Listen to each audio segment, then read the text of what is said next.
Igsoon ayaw gayud higugma ang mga butang nga naa kanimo ug labaw na gayud ang kwarta nga naa karon kanimo. Tungod kanang tanan igsoon iya kana sa Dios. Busa angay nimong higugbaon mao gayud ang Dios ug dili ang mga butang nini nga kalibutan.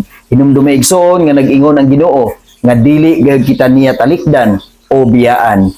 Hebreo 13 versikulo 5. Ayaw higugma ang salapi, kinahanglan makuntinto kamo sa unsay anaa kaninyo. Kay nag-ingon ang Dios, dili ko gayud kamo biyaan o talikdan. Mao kana ang promise sa Ginoo sa tong kinabuhi igsoon nga dili gayud kita niya talikdan o biyaan sa kasakit, sa kalipay, ang Dios anaa sa kanunay. Busa ingon siya, angay nga makuntinto gayud kita sa tanang higayon ug sa tanang panahon sa atong kinabuhi. Makuntinto kita kung unsa ang panalangin nga gihatag sa Dios kanato. Tungod kay ang Dios sa kanunay nagtan-aw sa atong gikinahanglan sa matag adlaw.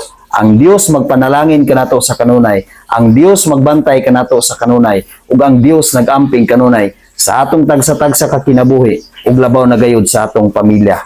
Salig ug ampo kanunay sa Ginoo igsoon, tungod kay ang Dios matinud-anon gayud sa atong kinabuhi.